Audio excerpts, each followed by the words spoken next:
Good morning, it's me again, and today is Saturday, so spend a Saturday with me. And like I said earlier in my Instagram, is I will be making like kind of weekend with me Saturday or Sunday, and I will be recapping the whole trading week, going over especially the losses if I had them, and I did have a loss this week, so I'll go over pretty much all of the trades that I've taken, and I'll show you guys what I didn't do right. I'll just highlight the main things that I think I did good or I did wrong, etc, etc. So we'll just go over the trades, but we already know.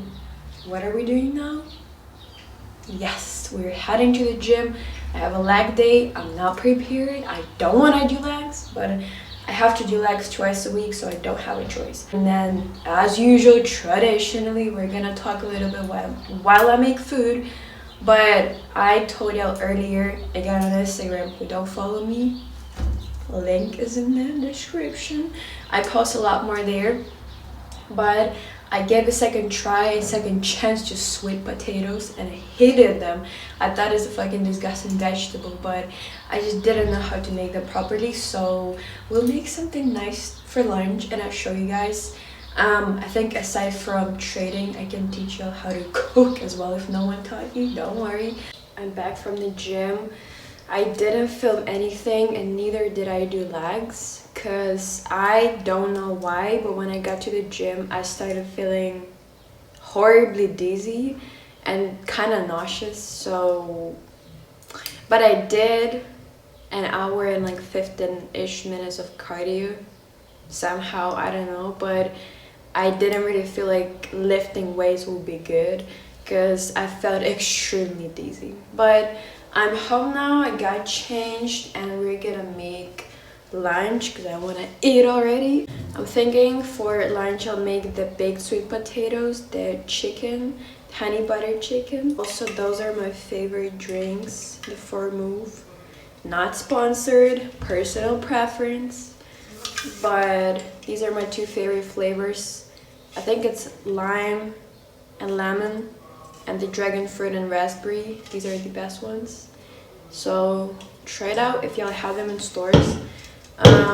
But let's make some lunch. But the blueberries I got are pretty big. What I love to do,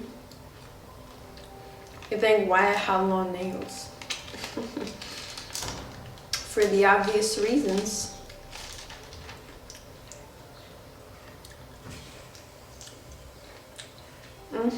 These are actually really sweet because the ones that are smaller are super sour, but very on. Firstly, let's prep the sweet potato. Seasoning, I use the sea salt. Any salt works, obviously, from the both sides, but make sure you don't put too much of it because you obviously don't want it too salty. And I don't use any oils. Vegetable oil, seed oil, apparently they're not as good. What I exactly do is this. I hope you guys can see, right? So I take the butter and you just kind of like, you know, take the pieces and just put it on top and like press it. Okay, so it just stays there, and promise that's gonna work really good because the potato is gonna absorb the butter and it's gonna be a lot softer and not really as bland, because even if you season it, if you don't, like, the butter just kind of softens it and adds this, like, I don't know how to explain that, but it adds like a flavor. I'm not gonna put too much of butter because I'm really trying to, you know, kind of be healthy-ish.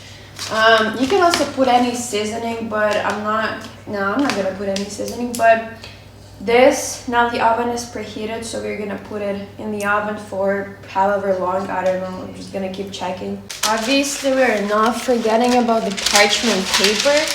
Never put the parchment paper when you preheat the oven because it's gonna burn and just flake all the way around, okay? So what we do is we take our potatoes and we just put them in here and leave it for, I don't know, like, I'm gonna be checking and I will let you guys know. But then Also, for them to turn out good, we're gonna flip them around probably in about like 15-ish, maybe 20 minutes. We're gonna flip them like this and keep them in there for about like, I don't know, 10 minutes more, maybe 5 more, depending on how cooked they're gonna be. Because I just think it makes them taste better. I'm trying my best not to snack when I make food, because it's either I eat half of the ingredients that I have to use for the food that I'm preparing, or I'm snacking on some shit that I don't want to eat afterwards when the food is ready. Also, I have to clean up all that, like put it in the shelves, because that's like the clean dishes and everything, and put some in the dishwasher, but we'll do that later. I don't want to do that right now. And obviously that shit's on the floor too. In the meantime, I'm gonna show you guys how I make my honey butter chicken. Very tender, very nice. Try it out, I bet you like it. So firstly, we need the chicken breast, and honestly that stuff kind of grosses me out a lot. I hate touching the raw meat. For that matter, nails kind of help, but it's still, I think I'm gonna get like a rubber gloves so I can just use them and like when I deal with meat and then just throw them out. But I'll have to just, I guess, suck it up this time. So I always make sure I cut the meat in not big chunks, so it kept, I guess this way it just cooks faster as well, and also it's more like tender. Now we have all of that in a bowl and we have to season it. You can use any seasoning of your liking, but I usually use the garlic. This one is something new I got, is the garlic with some I think it's parsley, or is it cilantro? I think it's cilantro. I'm not really sure what these things are called, but generously sprinkle the garlic 100% because I love the garlic seasoning. And I also will add a little bit of the black pepper, even though I don't really like this seasoning as much, but if you add a bit of it, it really like balances out like the flavors really good. And obviously the salt, cannot forget about that. And now the best part is we take the honey and we add a tablespoon of honey. We might add a bit more. We'll just see how it blends in, like so it coats all of the chicken. I think we're gonna need a bit more though. Yeah, I think we need a bit more. Don't worry, I took a clean spoon. Okay, I think that should be enough. And just mix it in and just let it sit and like absorb the spices and everything. Just leave it aside, and now we're gonna also preheat the frying pan. And I'm frying everything on the butter too because again, it's much better for you. We are putting all of that and frying on each side maybe for 2-3 minutes, basically until the one side gets like a little orange. Oh gosh, my back feels really stuck, but until it gets kind of like golden color, whatever, and then we're gonna flip it. But also make sure heat so it's not too high, so it kind of like, it's not too low but it's not maximum, somewhere in the middle. Me personally, I have a stove like this, and the maximum number here is 9, so I use 6. And then when both sides are fried, I use like, I turn it down to 5 or 4, so it like this way is gonna get more tender because it's cooked more like gradually, you know what I mean? It's not like the heat didn't strike the meat like straight up, if that makes sense. So now this is how the chicken should look like for us to start flipping it. And I use this thing so I don't touch that shit with my bare hands. And we just flip it. The chicken is ready. Look, it's super tender. Like, I don't know if you guys are gonna be able to see, but it literally like just falls apart. I hope I don't drop it, but it should be something like that. Really tender, like so soft.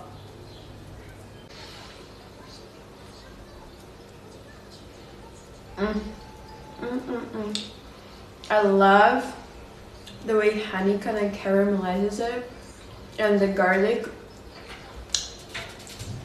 Please, they go so well together. But I'm waiting for the sweet potatoes to bake up a bit more so I can flip them, and then we can finally eat our food, because I'm really hungry, and I'm trying so hard not to snack either.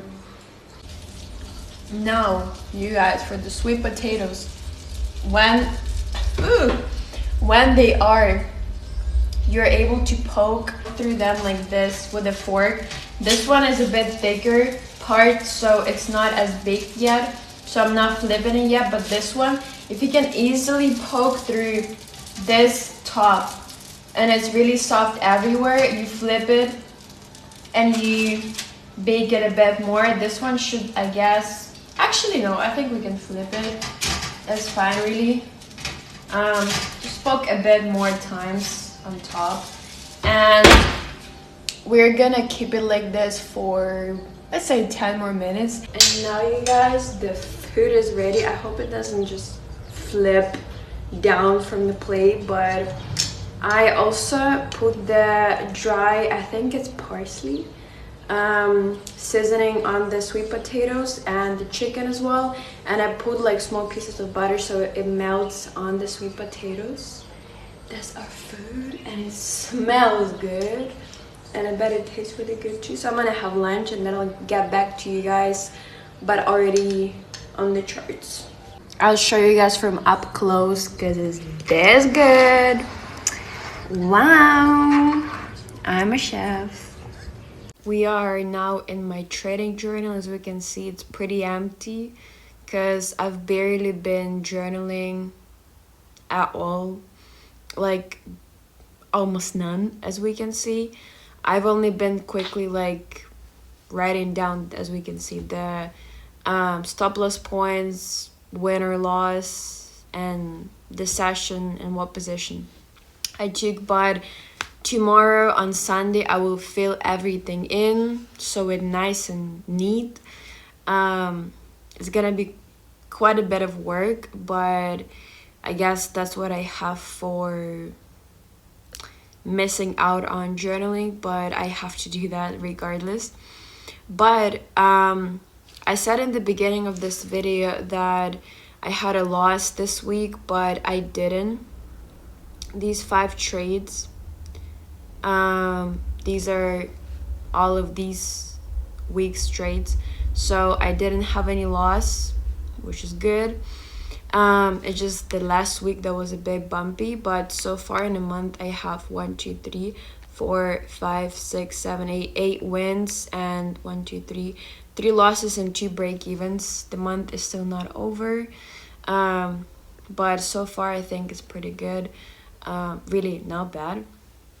But I'm gonna recap you guys the Friday's trade, because I did get couple videos, couple questions from people on Instagram if I could show like the execution of the Friday's trade, because I took it based off the order block, and I haven't taken a trade off of an order block in quite some time. Usually it was the FVG or the inverse FVG, and I really do like order blocks even more than fair value gaps, because I think it's something more, I guess, stable, like a staple, that works on every market. I guess it's just, I don't know, like a universal confluence, I guess, because fair value gaps, they don't work on crypto whatsoever. Like this ICT kind of concept, I think, is only suitable for the indices, because on some aspects, very few, they do work on crypto, for example, but barely any. Okay, some of them, yeah, but most of them, no. but they're good for the indices. So but I'm pretty happy because I used the order block like we see in my past two trades, so that was a pretty good execution. In the rest of them, also these trades are not journaled and I have no idea what those trades were, but I'm pretty sure I also used fair value gaps on those trades as well. But as you can see, most of my trades were taken with fair value gaps.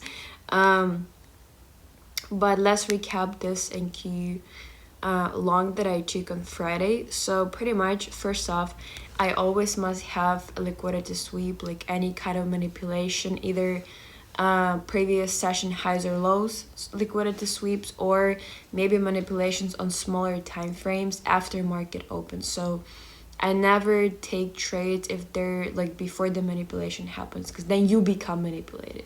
You get manipulated, pardon. So first off, this line, this low here, is the London low, and I waited for the price to kind of do something, and the price started dropping, so I kind of wanted to see what happens on this London low if we sweep liquidity and reverse. That's what we did, or we continue to the downside even more. So we swept the London low, and then I usually take my trades off of the 1 minute time frame. That's where I find my entries. Now some people get mad at me for using 1 minute, but what works, you know? Whatever works for you, good. So here I was kind of like on the fence, you know, trying to decide things. So pretty much this liquidity sweep happened from the London low right here, and then we pumped up really fast, right? So I marked out this as an order block. Here we have it, and I waited for the price to come back down to this order block, what we did. And here let's say when the price came back and then started pumping from here, I stayed patient and I still waited, because I think some people might have marked this out as an FVG and maybe waited for some, I don't know. I think some people might have taken this trade and maybe shorted. God forbid. That would have been such a bad trade. But I still stuck with an order block and I waited for a retest because I wanted to take longs. So I obviously couldn't place a long here because we didn't have any break of structure, because clearly we didn't break anything. So for that matter, price went even a bit deeper in this order block, and then we had this engulfing candlestick, and that's something I really like to use with order blocks or fair value gaps. The engulfing candlesticks, they are pretty good indicators for, like, you know, entries. So this one, and when this candlestick closed, I placed my long and stop loss below this wick. I probably could have placed it like this and minimized my risk more, because this trade, I think, as you guys can see, it's 90 points. So considering how heavily the price has retraced to the downside, it was a bit risky. Nonetheless, I left this trade, so I was not looking at it. Good for me. I really saved a lot of my nervous system cells by doing so, which is actually, I really suggest you guys doing as well.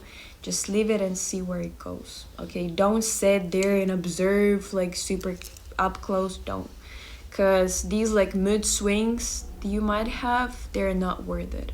Okay, so for that matter, I placed my TP on the equal highs. I was initially pretty greedy and I wanted to place my take profit all the way up on, not even here, but all the way higher. I think based off the 50-minute time frame, I think I was trying to target that, but I was like, I'm not sure about that. So I just limited myself to these equal highs, and I like taking profits on equal highs or lows, because they're always good targets for that price, and it's good to place your take profits there.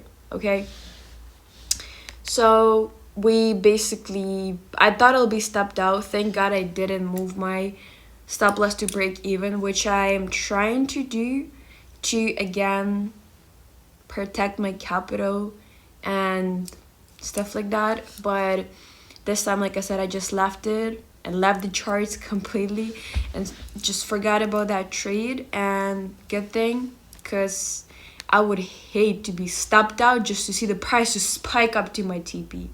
Imagine that. I'll be fucking furious. But this was a really sharp move, like a crazy move up. And when I came back, I saw that. I was very happy, as we can figure it out. So we basically wigged those equal highs and then went all the way down. So basically that was the trade.